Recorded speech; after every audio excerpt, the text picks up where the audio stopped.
안녕하십니까. 가슴편한 내과 원장 이경진입니다. 오늘은 제가 요즘 또 이렇게 핫한 그 챗GPT의 그러한 생활 습관 개선에 대해서 한번 질문을 해보고 그 부분에 대해서 같이 이야기를 나눠보는 시간을 가져보도록 하겠습니다.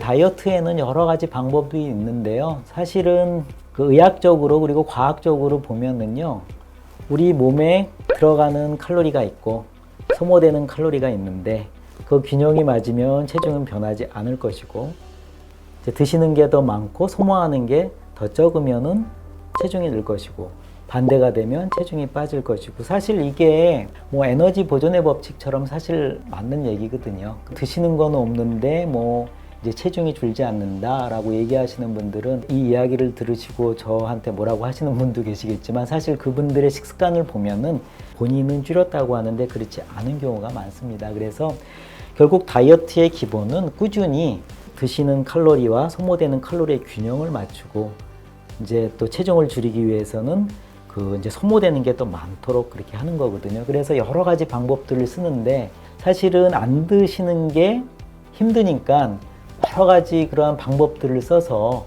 좀 그런 어려움을 줄이면서 그런 체중을 줄이는 방법들이 나와 있는데, 간헐적 다이어트가 체중 감소에 도움이 된다고 생각하나 반대하는 의견을 포함해서 이야기를 해주세요 라는 그러한 질문을 해봤습니다.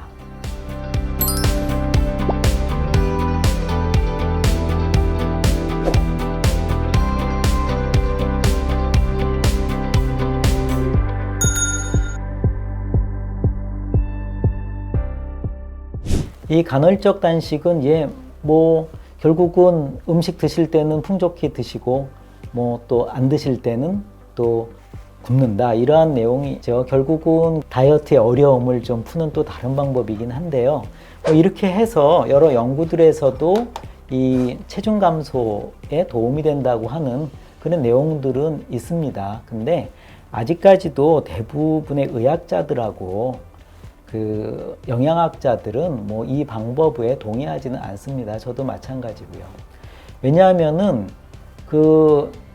이게 위험한 분들이 있거든요. 특히 이제 당뇨가 있으신 분들이면서 협심증이 있고 이러한 분들이 간헐적 단식을 해서 공복 시간이 길어지면은요, 저혈당의 위험이 있습니다. 그래서 간헐적 단식을 하시더라도 본인 상황을 잘 보고 하셔야 되고, 사실 뭐 이게 본인이 맞으시면 하셔도 되지만 이런 주의해야 될 어떤 질환이 있거나 이럴 때 무조건 이제 따라 하시면은 안 되죠.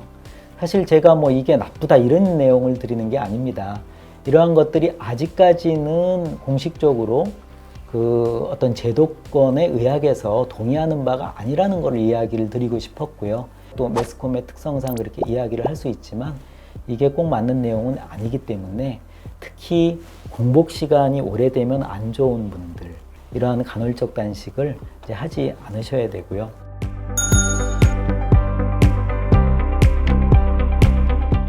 이렇게 생활 습관에 대해서 이야기를 드렸지만 여러 가지들이 사실 복합적으로 돼야 됩니다. 뭐 음식, 그 다음에 운동, 스트레스 관리 등등 어느 하나만 잘하면 되는 것들이 아니거든요. 그래서 그것들을 골고루 잘 하셔야 되고, 그게 뭐 별로 어려운 것 같지도 않고 병원 가면은 맨날 쉬운 얘기나 하는데 그렇게 이야기를 하시지만, 핵심은 이런 것들을 꾸준히 하시는 겁니다. 이거를 예를 들어서 일주일 하라 누구나 합니다. 근데 이거를 뭐 한 달, 3개월, 1년 이상 이걸 꾸준히 하시는 게 어렵기 때문에 자꾸만 쉬운 방법들을 찾으시는 겁니다.